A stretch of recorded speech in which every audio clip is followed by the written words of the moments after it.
I'm Makini Smith. After going through a divorce, my sister passing away, experiencing narcissistic abuse, and some significant health scares, I realized through sharing my story that I wasn't alone in my suffering. Suffering, subjective distress generated by the experience of being out of balance. In a deep dive to holistically heal mind, body, and soul is where I discovered peace, clarity, and connection. It is impossible to be truly wise without some real life hardship, and we cannot develop post-traumatic wisdom without making it through, and most importantly, through it together.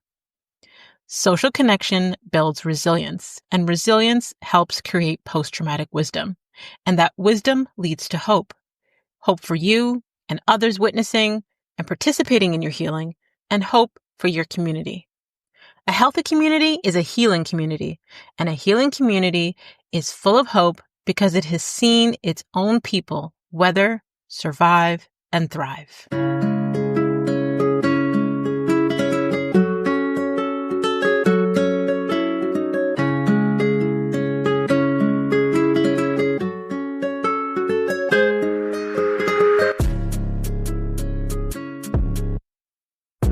Have you ever faced struggles that made you question your strength? In my first book, A Walk in My Stilettos, How to Get Through the Struggle with Grace, I share my personal journey through adversity, teen motherhood, divorce, and loss, showing you how to navigate life's toughest seasons with grace. This book isn't just my story, it's my roadmap to resilience. Grab your copy today and start walking in your own power. Available on Amazon or at makinismith.com. Today's guest is Michelle Bong. She's a trailblazer in the lash and brow beauty industry, redefining beauty as a vital form of self-care. Starting her career in dental assisting, she made a bold transition into beauty in 2011, driven by a passion for accessibility, self-expression, and confidence. As the founder of the Lash Artisan Group, Michelle has spent over a decade building a thriving beauty empire in Toronto dedicated to elevating industry standards. Her innovative spirit led to the creation of Elevate Brows, a revolutionary at-home brow solution that delivers effortless salon-quality results. Michelle's expertise and vision earned her a spot on Dragon's Den, Season 19, propelling Elevate Brow into 188 Walmart locations across Canada and making professional beauty more accessible than ever. Please welcome to the show, Michelle Bong. Thank you so much for having me today. I'm so excited to start an amazing conversation with you. I'm looking forward to jumping right in. Like, I feel like even before we hit record and we started talking, I feel like I was talking to someone I've already known for a while. You're so easy to talk to. And I think because I already related to your story based on what I had heard from the event that you were speaking at, that I was attending, I know that the listeners are going to get so much gems. And I think they should make sure they have a notepad ready. So if they need to pause and go and get one, go and do so. Or they might be just like in awe. Like, how did she go through that much trauma and made it out on the other side? Honestly, it could go either way. But, it's funny when you just said that, it reminded me. So my mentor, Bob Proctor, he passed away, but his wife, Linda, had wrote the foreword for my first book. So when she read my story, she was like, how does a person your age experience this much trauma in your short amount of time of life? Yeah. And still, like, you're positive. You're like, how? Yeah, so 100%. I can relate to you. Yeah. And that's funny you mentioned Bob Proctor, because when I first did a lot of self-realization and work on myself, I watched The Secret. And that was like his first big thing. And I just remember being like, oh, okay, you can manifest a lot of things and it can happen, but like, how do you do that? Right. So yeah, no, like there's a lot of self work and self sort of motivation involved when you're in the moment of realizing at the moment in time that you feel like you're alone in the situation and that there's no resources to help you because you just didn't know any better. Right. So yeah. So when you mentioned that, I was like, yeah, I love that. That's how we all kind of, that's how we all survived, was because of Bob Proctor, maybe. That's me. Yeah. Yeah. I was actually going through my divorce when a friend of mine forced me to watch the documentary The Secret. Okay. And I'm going to say I wasn't mentally ready for it. So I kind of watched it, but I wasn't really absorbing the information. And then, I kept doing vision boards and things like that. And then later down the line, an opportunity, arose for me to meet Bob in person. And I've told the story on the podcast too many times, so I'm just going to skip over it. But when I went to meet him in person, I didn't even think it was like a legit experience. And at that meeting, I ended up meeting his wife, Linda. We stayed connected. We started doing like coffee dates, and she welcomed me into their home, and I met his daughter, Colleen. She was the one who got me into public speaking.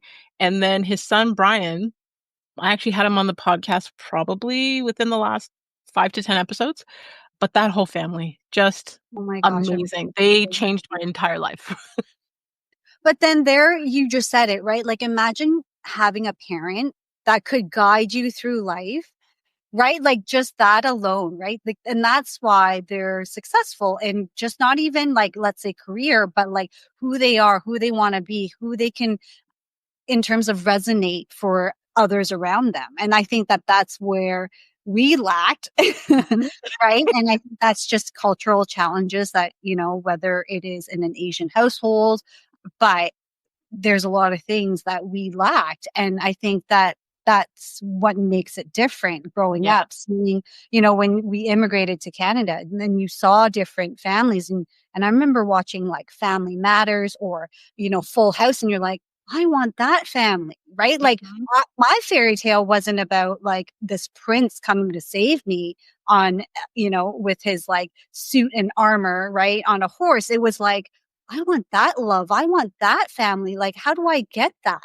And I Mhm. think that was, I think also in the moment in time, you are ignorant to a lot of things. And ignorant is bliss, I guess, because then you just kind of live through life being like, oh, I'm happy, like, right? Like, even with like racism, like I realize now that I faced a lot of that. And at the moment in time, like my parents didn't talk about that, nor did I understand that it was Mm. people being racist to me. And I just thought like, oh, whatever, they're just not good people, right? And I just kind of went through life.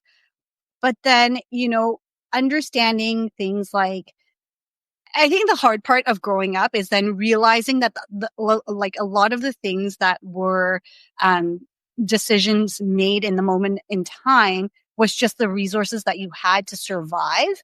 Mhm. And then when you realize, when you meet different people like Bob Proctor, that holy crap, like I did it out of survival mode and not necessarily like a tactic, right? Yes. That I was given. It was just like, how do I just survive Mhm. because I want to prove people wrong? Yes. Yeah. Oof. Girl, you're preaching to the choir right now. Oh my goodness. I feel like I'm going to be jumping everywhere in this because I'm just like, oh, remember that time and this time and that time. Oh my goodness. Like that's such I a, I feel like there's so much that we can talk about, and we'll probably even maybe one day have to do like a part 2, but I guess let's like even start there because you said when you immigrated to Canada. So eh, I feel like even when someone is like first born Canadian, they Mhm. have challenges because of the expectations that their family has on them. So I guess in terms of when you came to Canada and had to experience the differences in culture, the differences in how you were treated, how do you think that's affected who you are today? I think again, I was so ignorant to it, right? Because it was just the fact that, we were immigrating to a new country. And as per my parents, it was for better opportunities. And it's definitely like a huge sacrifice, right? For them, and the thing is, when you look at them at that time, they're just like your parents, they're old. And then now thinking back, I'm like, they were in their mid 30s, like making this move, right? And you're just like, wow, like, and my dad was 40 at the time. So it's like, wow, you did that. Like, I don't know if I could do that at 40, going to a whole new country and starting all over, right? I mean, it might be easier now to do that because we just have so many options, but back then, definitely not. So making that sacrifice to give your kids a better life and education was huge. And so as children, you're just like, yay, I get to go somewhere new and live this whole new life. And I think in the moment you just kind of go through it. And again, I was so oblivious to everything because I didn't grow up in a household where my parents explained everything to me. Right? Like Mm-hmm. everything was just like, nope, don't do that, do this. Right? Mm-hmm. So you didn't know any difference in terms of life situations that you go through, whether you're between 10 and 18, because it just never was talked about. Mm-hmm. And a lot of it then was just learned from school and TV shows, right? And what you heard at school. And that was it. And so then really you just trusted anybody around you, right? Because you just, in the moment in time, it was like everybody's nice, right? Everybody's going to help you out because you didn't know any better. Mm-hmm. So I think that, looking back, like there are so many things that happened and you're just like, holy, my sister and I joke, we're like, I don't know how we're successful individuals now. Like, why are we not on the street, homeless? Like, remember that time we went to Mexico and you just got in the car with some random Mexican, took you around the island? And I'm like, yeah, see you later. Have a good time. And then I'm like, oh my gosh, now thinking back, like, that was so dangerous and nothing happened. But yeah, again, ignorance is bliss. And so I think that's why they were childhood memories. And Mm-hmm. now a lot of it is childhood traumas, which is a lot of the things where, maybe now I understand what midlife crisis is because I'm trying to work through those traumas and I'm like, oh my goodness, like that affected me. And this is why I am the way I am today. Uh, Mm-hmm. so yeah, there's still a lot of figuring out. Completely understand. I actually just had therapy this morning, and it's like working through and trying to understand, okay, the things that happen as a child, the memories or the experiences that we had, especially if we didn't have the parents that we needed growing up, how they affect our adult life today, how those I guess, traumas and childhood wounds have now become our trauma responses, our everyday actions, thoughts, feelings, right? Yeah. So at the event that we both met at, you were speaking and you were talking about as a teen, an experience that you had when you moved to Canada. Hmm. And I totally could relate because I too was a teen mom. And I know that society wasn't very nice to me at the time. So I would love if you could share that story with the listeners. Yeah. So I got pregnant at 14, gave birth to my daughter literally a month after my 15th birthday. So when I found out I was pregnant, I was 8 months pregnant. Oh, Let's just wow. say I had no idea how it even worked. I trusted a high school boy that was 3 years older than me. And again, it's that trust system, right? Because you're just like, okay, this is what it means. And when he told me everything, it was like, this is what you're supposed to do for love, right? Because growing up in an Asian household, it's very much like, okay, you stay together, you don't break up. And as a woman, you do everything for the male, right? And so parents never talked to me about sex. And so I trusted this guy. And I actually didn't even know that I did anything bad when in a way that when it happened. And I was literally the same weight as I am now in terms of like carrying a child. I couldn't even tell I was pregnant. I was playing volleyball, basketball until one evening I was sitting in bed and my stomach was moving. And I was like, what is happening? And I was also not getting my period on a regular basis. So I was getting it like every 3 months, every 4 months. So it was never regular. So it wasn't like, oh, Michelle, you missed your period. Like, how did you not know? Mhm. And so right away when that happened, I went to a walking clinic, still with the guy at the time. We went in and he was just like, you're 8 months pregnant. And the first thing I said was, I just remember it was like a really sterile room, how walk-in clinics are, but it was just like very cold, sterile, like yellow dim lighting. And I sat on the bed and he's like, you're 8 months pregnant. And I was like, I don't want it because my parents are going to get mad. Like my dad's going to Mhm. kill Mhm. me. And I just kicked into survival mode where I was like, I need to get rid of this. Like, I can't have it. Because Mhm. my parents didn't even know I had a boyfriend, right? Mhm. Like, so So I was like, how like, what is going to happen? Like, I can laugh about it now, but yet, like, as I'm describing this, it is so vivid in my memory. And back then there were walk-in clinics for, like, I guess it's called youth clinics. I don't know if there's anything like that now. Mm-hmm. So we went into a youth clinic, and I guess in the 90s, like, teen mom is such a big thing back then, right? Like, it was such a status of, like, teen moms, like, you're bad, and you're in Mhm, the you're bad industry. promiscuous, you're this, you're that. Yeah. Mhm. Yeah. And so I walked in being like, I can't keep this baby. Like, we need to find a way to give this baby away. And so that was probably my saving grace in terms of, like, I had somebody that I could go and talk to, because who was I going to talk to? I can go to my mom. And I feel like growing up too, I didn't have the best relationship with my mom. And then my dad, like, who talks to an Asian dad? Like, you just, he's the guy that goes to work and comes home and pays the bills, and like, you just avoid. And so when I went in there, I kind of gave the down low of, like, my parents don't, they don't even know I have a boyfriend. I'm now 8 months pregnant. I can't keep this baby. Like, I need to get rid of it.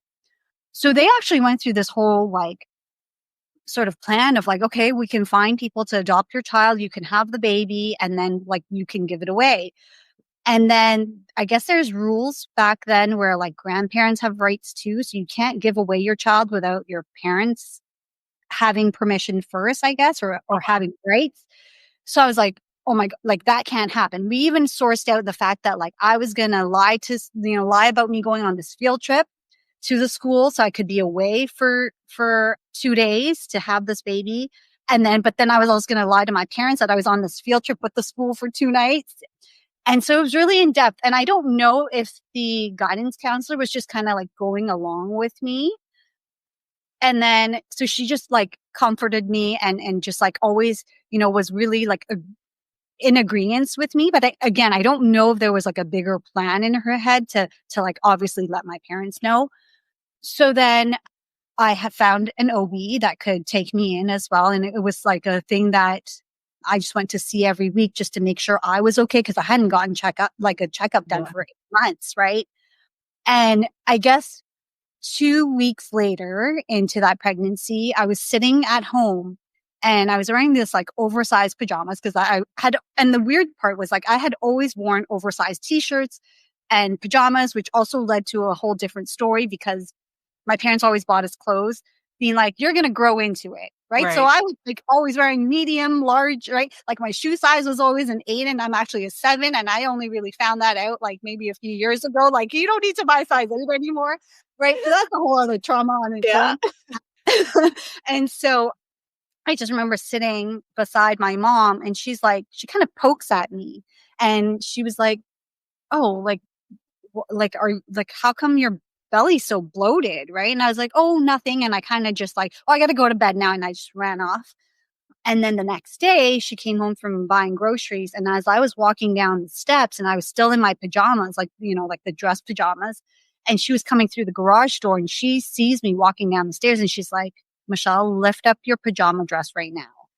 And in that moment, I was like, oh, like, I don't know. I didn't know what to do. I ran to the bathroom, and I closed the door, and she's like, open the door right now, and lift up your pajama dress.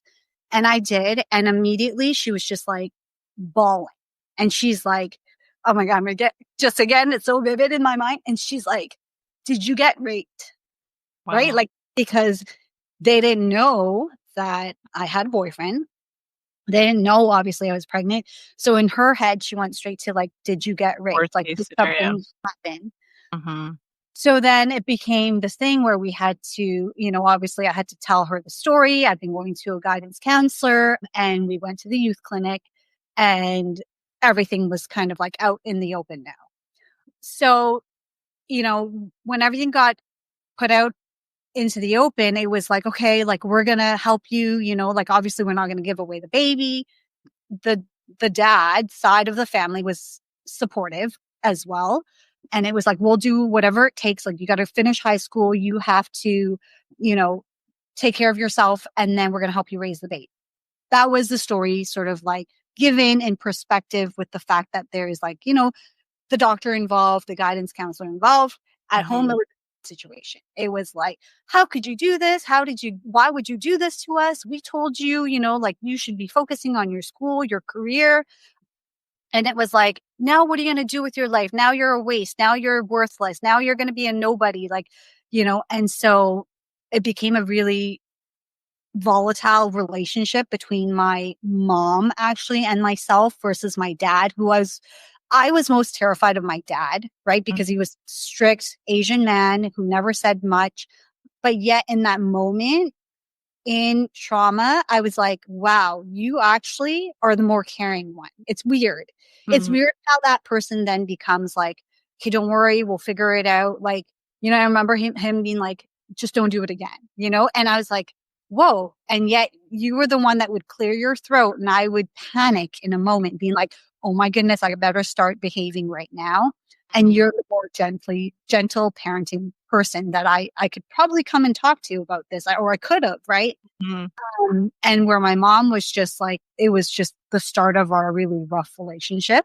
And I think in that moment in time, I just shifted to like, wow, like I really only have myself to depend on. Like I have to make choices to prove them wrong, right? Like you're at the furthest point of where you want to be, Mhm. not knowingly. And so like, how are you going to get out of it? And it was just like survival mode. And these are all the things I have to do, which was, have this baby, still finish school and figure it out then. Mhm. Right. And with all the things that they had said, it was like, okay, well, I'm going to prove you wrong. Right. Like I guess I was driven by, or maybe you're just built in with that. Right. I think you know who you are as a person and you're built in to say like, do I prove you wrong or do I just go into that mode of like, I guess you're right. I'm just going to be a nobody. And like, Victim mode. yeah, I screwed up and that's it. Right. So I think that when I pivoted my mindset immediately, not knowingly, it, it changed everything, right? Into who I am today. Yeah. Mm. Wow. I have goosebumps as you're even telling your story, like, I'm trying not to get emotional.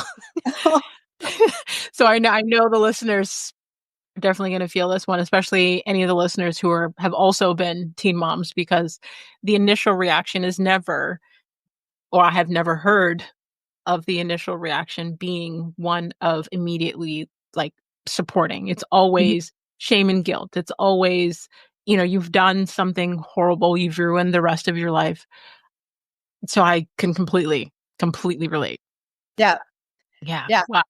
It's definitely It's funny how much I've grown as a person, and yet those words are still so ingrained in me, right? So, and it's funny as I've built my businesses and sort of like built the family that I want, and knowingly know what I want to build as a person in terms of like wealth or the network and the people that I surround myself with.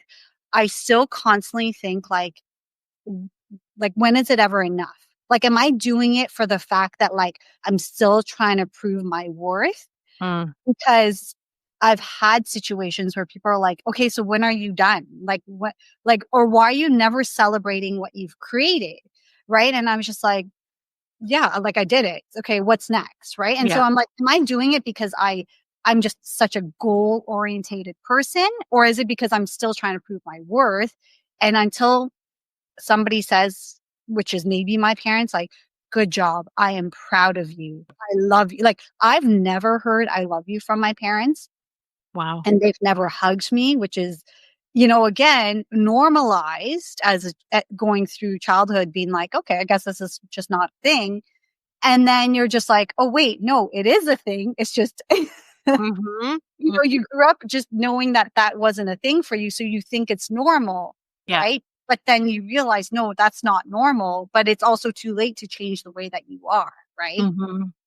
But I think that that's where my struggle is, being like, okay, when is it ever enough? Am I doing it for me? Or is it just like because I've been conditioned that I've been doing it since I was 15? Yeah. Mm. Wow.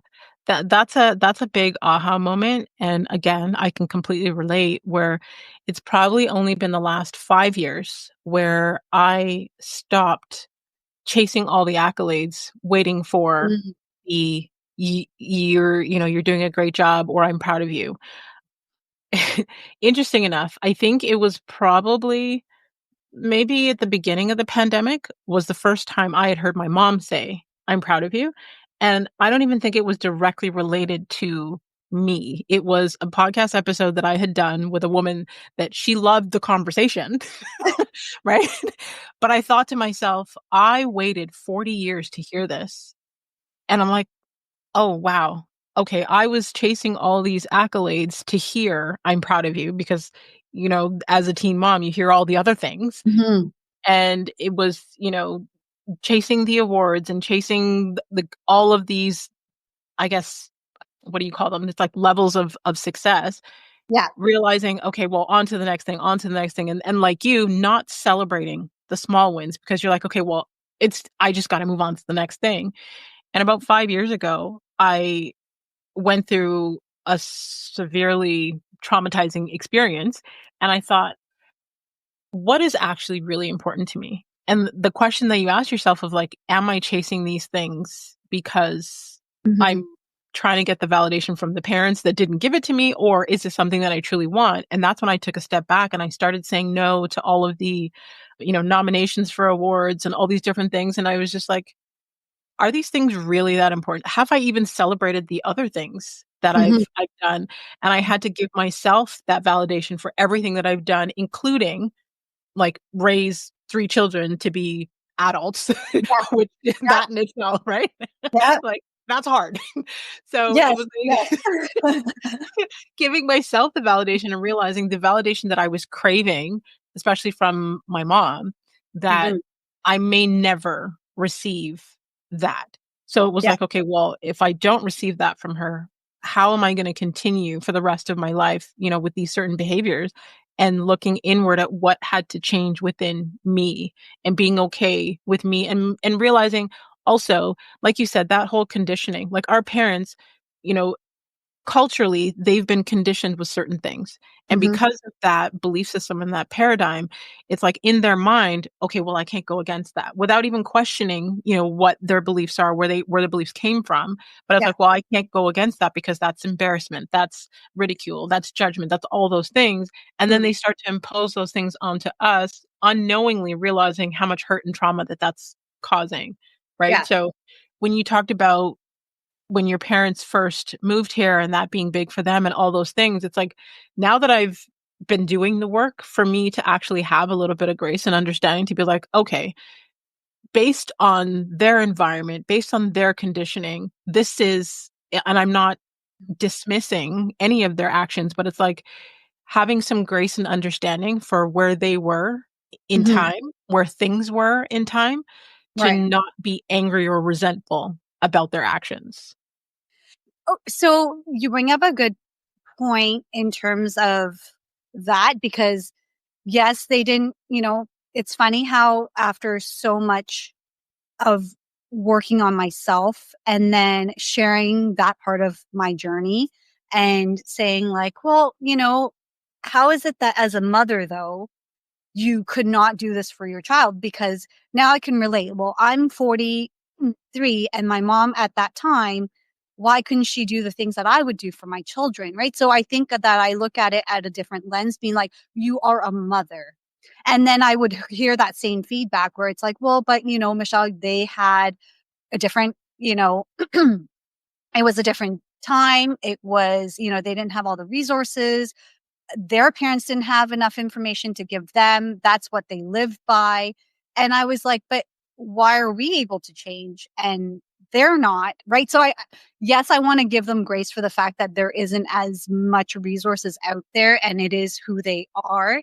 A lot of it is based on ego and pride, right? Like for my mom, especially, like there's so much ego and pride. Like I had to realize that I remember even just as a teen and having so many arguments with her and realizing that I will never win any argument with her. And I had to be the more mature person to be like, okay, you can have the last word because I just know I can't win this conversation or argument. And I think till today, I kind of still view it that way. So then because I want a relationship, I don't want to get into anything further with her if it's a battle that I can never win. And then knowing that the fact is that, again, she's just from that generation where ego and pride is so important. Like Yes. status of who you are, who you've become is so important. And that for them is their achievements, right? Yeah. And so for them, it's like, well, I came here to Canada. My kids are now successful. That is their pride and achievement. Where Mm-hmm. for us, it's like, okay, no, no, no. My pride and achievement is like who I am as a person to Yes. my family, to my children and the people around me. And what is my legacy when I'm not around anymore, right? And so I think that I've realized that, okay, yes, I give them grace for the fact that they are who they are and didn't have the resources to change maybe. But then I'm like, we also live in a time where now you also have the resources and you're also still not willing to change. So is it just like you can't train an old dog, right? Like that's it. And I'm just like, okay, but but there was also the fact that you're a mom and you need to love your kids regardless of anything, right? Mm-hmm. And so again, going through, motherhood, it's like that same realization now, like, oh my gosh, like I remember when my mom did that and I could never do that to my children, right? But for them, what it came down to was just like, it's tough love, right? And that Mm-hmm. was their way of raising children. It's like, it's tough love. Mm-hmm. Uh, and so, yeah, I mean, I can that's, I can completely understand how, like, your thoughts and how you feel about mhm, that. And I can also agree with it because it took me a while to get to the space of, that's what our parents did with what they had, blah, blah, blah at the time. But mhm, also that question that you have of, well, as a mom, I feel like part of, and I'll use my own mom as an example where it's like, at this age, I've tried to share some things with her that happened in the past, and there's mhm, a level of delusion and yeah, no wanting to hold no accountability. And it's like, I don't know what you're talking about. You're just saying that to be hurtful.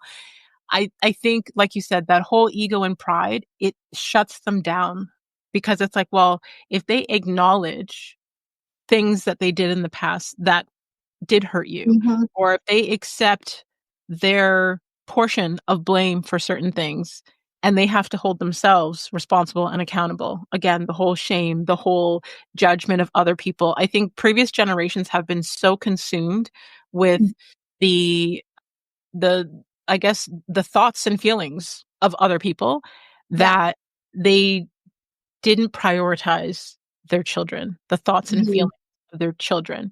And I think us, this generation, because we are now, and I don't know if it's the access to things, I don't know if it's just the openness of these conversations, but I feel like we are now in a place where we're doing generational healing mhm, because if we look at how we operate because of how we were treated, yeah, and there are many things as when I was raising my children as teenagers where other moms didn't agree because they were still in that, I guess, Caribbean thought process of, no, well, you need to do this and you need to, and I'm like, but they're individual people. mhm, Not only can I not treat all three the same, but I'm not going to treat them how I was treated that hurt me. Like, so I feel like that we are now in a different position. And yes, our parents have access to the same information we do, but I think they are still stuck at wherever their trauma stopped or wherever their trauma happened, they're still stuck there. So their actions, it's almost like opening up Pandora's box to like a yeah. whole new world of hurt that they probably feel like they're too old to even process and deal with. Yeah, so you brought up something that I just realized the line that my mom would use all the time, and she would always say, like, if I had an opinion to something based on a conversation we were having, she would say, "You're so westernized."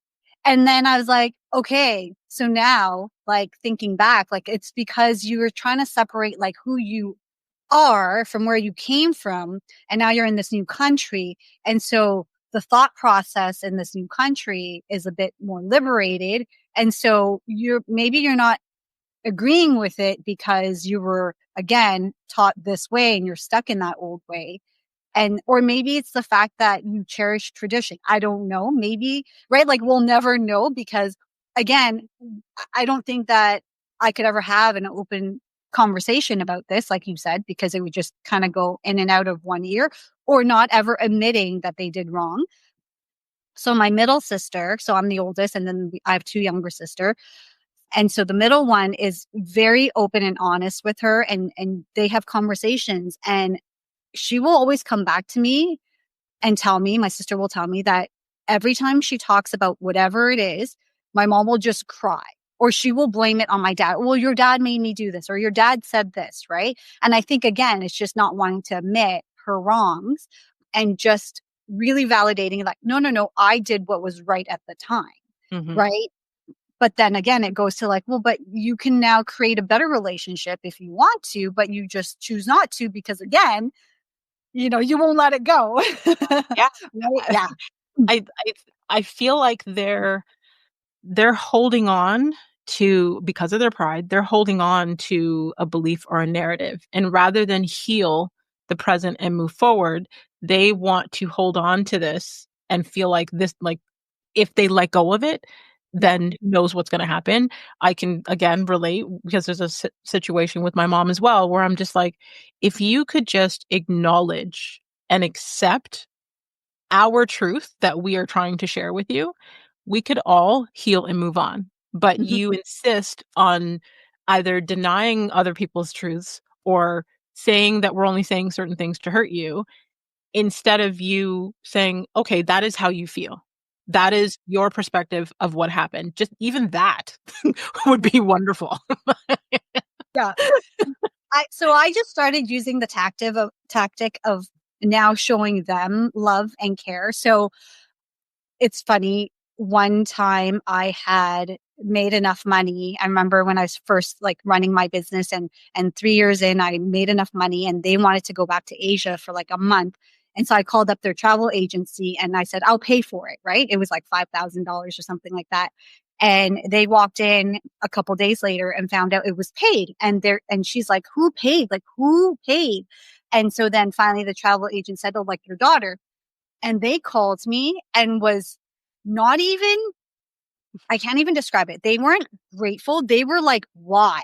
Like, why? We need to pay you back. Like, why? Like, almost, I feel like it was almost like they were so happy and sad at the same time, realizing that, like, oh my gosh, like my daughter just did this for me. And I'm in shock because I feel bad. And it's not even, I can't even explain it because I just remember my mom, like her voice was so shaky when she Mhm, was trying to say like, but like, why? You shouldn't have done that. Like we could have taken care of ourselves. And because that was sort of like how they treated us, right? It was like, you're going to take care of yourself. Like we brought you to this country. You're going to go to school and you're going to get a job and you're going to be able to take care of your, like that was our job. Right. mhm, And so like, you shouldn't have done that for us because we would have never done that for you. Right. In that sense of like, showing more love than they already have. Uh, mhm, and then I got off the phone being like, what just happened? Because this conversation did not, like, I thought, in a normal conversation, it would have been like, oh my God, thank you so much. Like, thank you so much for doing that. Like, we appreciate you so much. Like, you didn't need to, but oh my goodness, dad and I are so happy. Thank you. Thank you. Right. And it just became this like, why did you do that? Like, you shouldn't have done that. Like it became this like, it just left me in shock being like, I don't know what just happened, right? Because I always tell myself, like, I don't ever want to regret it at the end of the day. Like, I don't want to be that person that sat there being like, I should have done all the things because I still want to be that good daughter. Like, I still want to be that person that, walks away being like, I have no regrets. Like, I built relationships where I needed to, and I worked on them where I needed to, and not just being like, okay, whatever. Like, if they don't want to give me that in return, I'm just going to ignore it because mhm, I know that one day it would bite me in the ass in a way, right? mhm, And so I try to throw love, back into conversations. Like my dad's in Asia right now and he's been there since November, and he's so happy when he's there. And I just think, go back there, like live there 6 months out of the year because you're just like a totally different person. And he, grew up teaching us taekwondo, and he's a master in taekwondo, and he will bring his outfit. He will meet up with old friends and go to sessions, right? And so he sent us a ton of videos, and he's out there, like handing out black belts with his friends, and when they're having like testing sessions and just out there actually demonstrating taekwondo. And I said, you know, Dad, I said to him on WhatsApp, I'm like, I'm so proud of you. You are like in a place where you're the happiest. I'm like, I'm so happy for you that you're so happy. And Mm-hmm.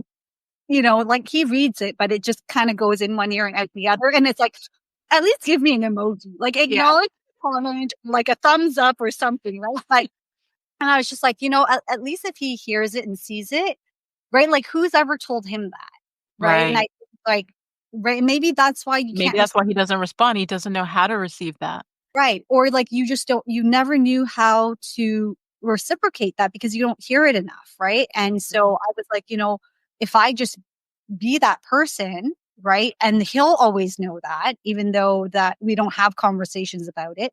But if I am that person, even on WhatsApp, and it's not having an in-person conversation, because I can imagine how that would go. It would just be like, oh, okay, okay, okay, right? So I just think that if I just start doing that, right, it makes me feel like I'm trying to build that relationship Yeah. and that they would know where I stand. And maybe it shows like, hey, I'm doing the work too, right? Yeah. Uh, but yeah, so I try to just share, you know, what I'm trying to do to them and hoping that they eventually understand. Yeah. I completely get it. Oh, yeah. I feel like there's so like every time you talk and you share a little bit more about your life, I can relate in so many ways. Like from the moment you spoke at the event, I'm like, I can completely relate. Oh my gosh. I know, like sometimes am I just like, you know, talking to the air because everybody's just like, where is this dysfunctional person coming from? So, No, I feel like sometimes, especially in our own families, because they're coming from a different cultural norm, because they're coming from a different belief system. Now we're here, living in Canada. We're, focused on building businesses and focused on our personal development. And they're just like, what is wrong with you? Right? mhm, I went for a walk with a therapist in the spring, and we were talking about, because she's a therapist that's on my social media, and we were talking about how, people reject change. mhm. That it's not necessarily that they're rejecting you, it's rejecting the change, right? Yeah. I know that change is inevitable, right? Yeah. Nothing stays the same. But for some people, the change is so uncomfortable. They are doing their best to hold on to what they know, and any form of change brings extreme discomfort for them.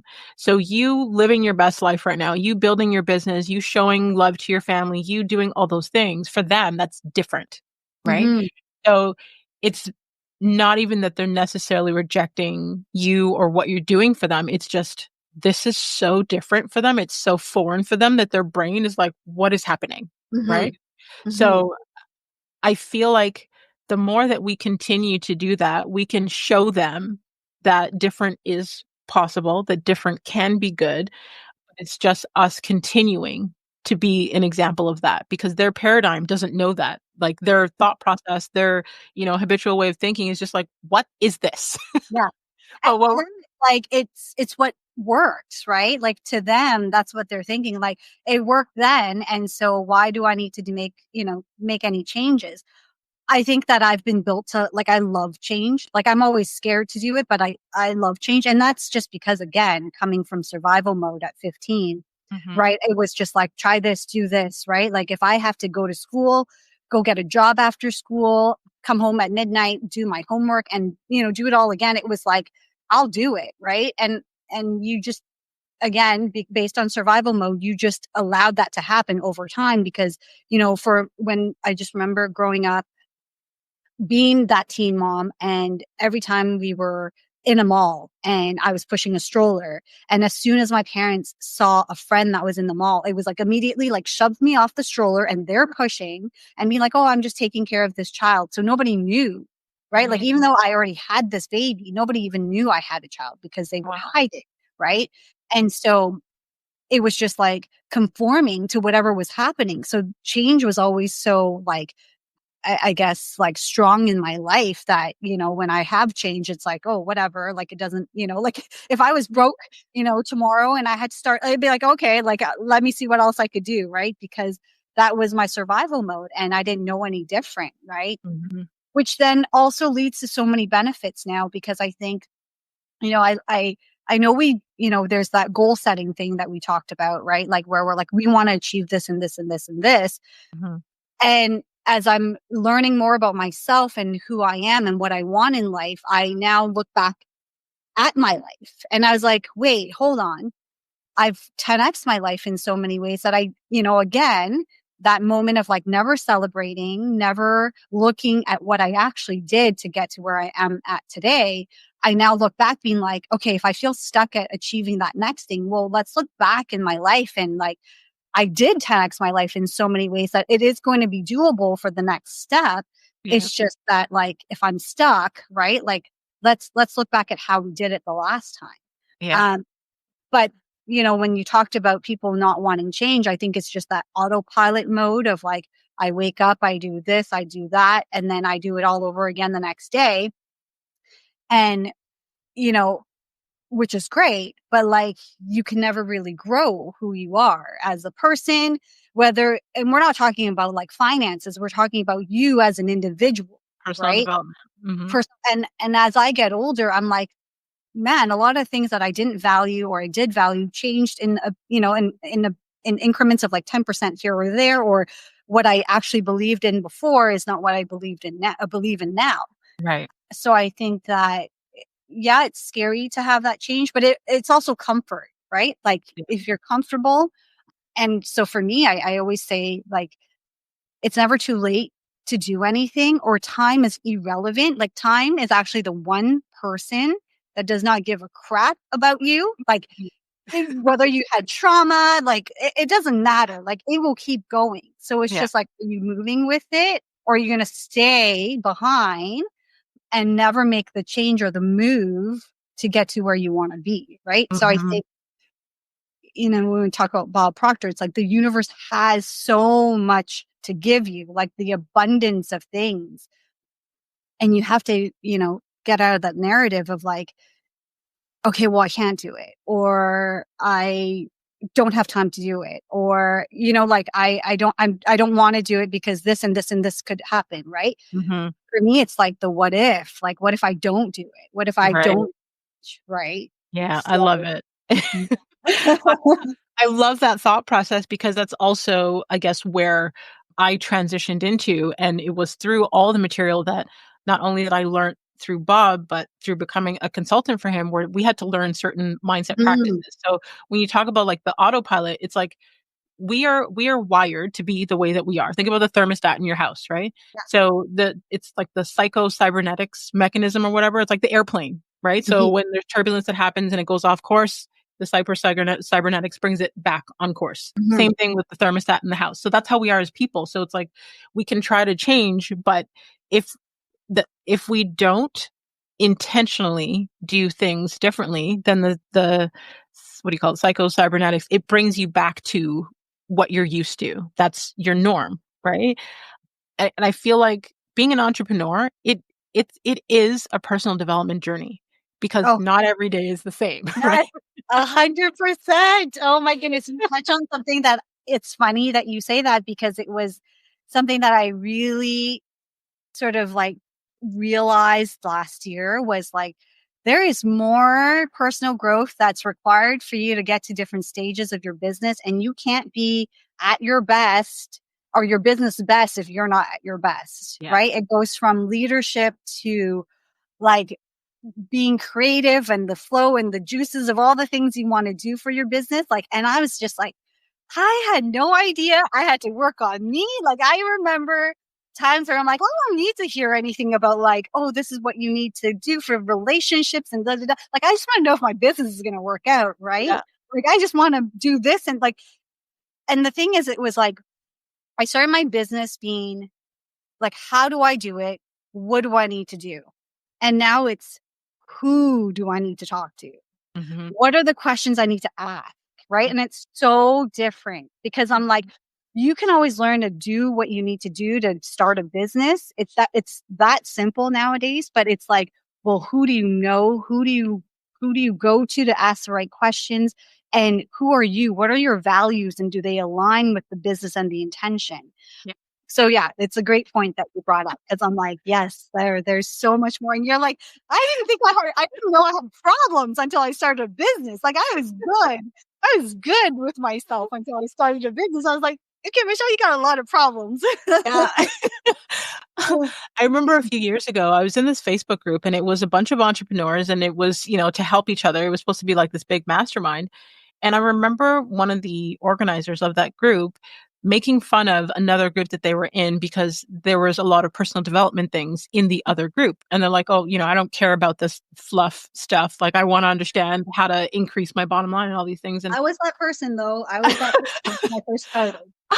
when I read that in the group, and I was thinking to myself, yeah, but in order for us to be successful at our business, like you said, if you are not able to maintain relationships, if you don't have the emotional intelligence to speak to people properly or to interact with people, how far is your business going to go?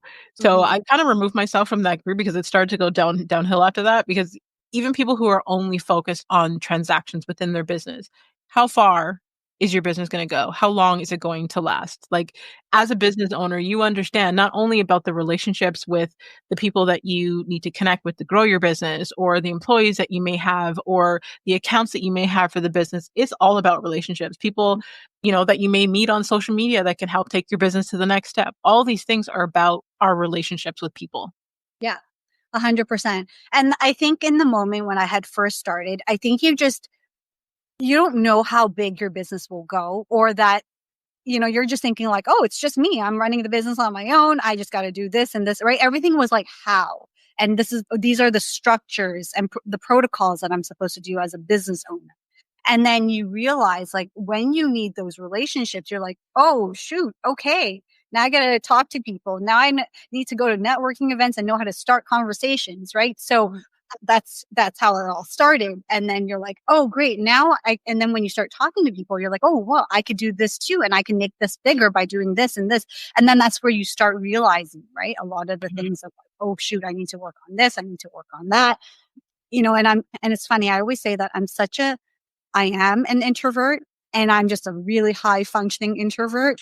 And, yeah, right. Like, I don't know how we do it, but it's like, just, right. You do everything out of necessity sometimes, but that necessity is going to 10x your life. So you have to do it. And so there's that again, I got to push myself through being scared out of fear and change to do the thing that I've done it so much, but yet I'm still that introvert. Right. Yeah. So I thought it would change. Like, I thought I'd be this extrovert after, being like, all right, let's go to any of it. But no, it's like, no. And that's the thing. It's like, if you don't do those things, you're just stuck on autopilot. And the 20% of all the things that you come up with is like, those are your golden nuggets. Like, if you stay stuck in your 80%, that's why there's that 80-20 rule, right? You'll always regret, like, well, what if I should have done that? I should have done that. So yeah. Like, there's so many other questions I want to ask, but obviously I want to respect your time. I feel like we'll definitely have to have a part 2 if you're open to it, because there's like a whole world of questions. Like, we didn't even really get into like some of the business stuff. So before we do the final segment of the show, I would love if you could tell the listeners where they could stay connected with you, where they can learn more from you and about you and your businesses. Absolutely. So, of course, social media. So you can follow my personal account at _Michelle Bong, or my businesses at Lash Artisan or at Elevate Brows. Perfect. I will definitely have all your links in the detailed section of the episode so they don't have to search too far. Okay, perfect. Thank you. Thank you. You're welcome. So the final segment of the show, it's like a quick rapid fire. You can choose to answer one word, one sentence, but I don't like to make anyone feel claustrophobic. So if you feel the need to unpack, you're more than welcome to do so. Okay, sounds good. Okay, if you could leave the listeners with one powerful affirmation, what would it be? Okay, so my favorite quote by Tony Robbins is that we overestimate what we can achieve in a year, and underestimate what we can achieve in a decade. I love that. Yeah. Okay. Name a book that has changed or greatly impacted your life. So I would say Play Bigger. And that book shows you how to create your category niche in business and what it means and the 3 steps of like understanding if you are in something that will create virality. So that's one of the books that I love reading. Love. Okay. What's one piece of advice that you wish you had received earlier in your journey? Okay. So I would say confidence.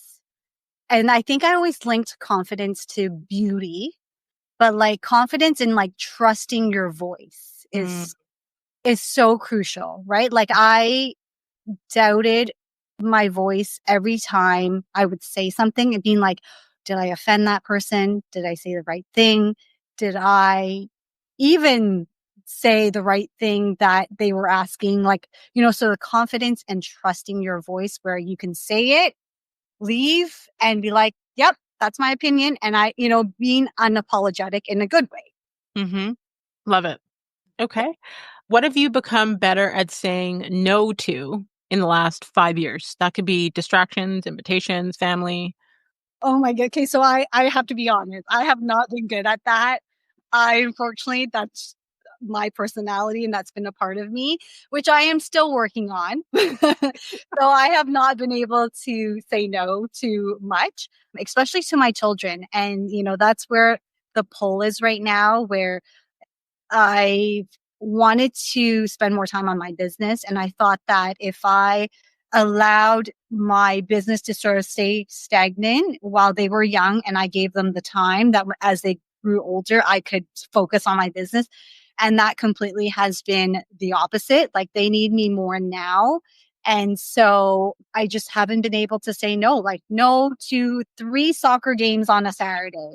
No to 3 trainings every day to my 4 children, like and so I just try to make it work around it, which then I lose sleep, but that's okay, right? Like, as a mother, juggling business, being a mom, those are the sacrifices right now, and eventually, I will have my time. I get it. I get it. Okay, what's something that the younger version of Michelle would wish you got back into? Um, I would say that nothing really, only because I sacrificed so much of my childhood, right? Being a teen mom at 15 and having to prove so much that I really didn't do much with my life then. And I think that, it's funny. I just posted a reel recently and I was so emotional posting it. Now that I'm just living that moment as I was posting that reel and typing it out. And, there was that reel of like, I met my younger self for coffee. Mhm. Mhm. And I was reading what everybody was saying, which was like, I had to tell her like, this is what we've done. This is what, that all these things would happen. Right. And I was different. Like, I remember writing that reel being like, I have to thank her for sacrificing what she did to give me the life I have today. Right. Sorry about Mhm. it. Oh, don't apologize. And I said, like, I had to say that, thank you. Like in the moment when you didn't believe in yourself for doing that. And so, sorry. Don't apologize. Yeah, I don't talk about this often enough that it's still, again, traumas that I didn't realize were so traumatic. And I had to thank her because now it's given me all the things that I could do so that I could do now that I missed out on. Mhm. Yes, that's my answer.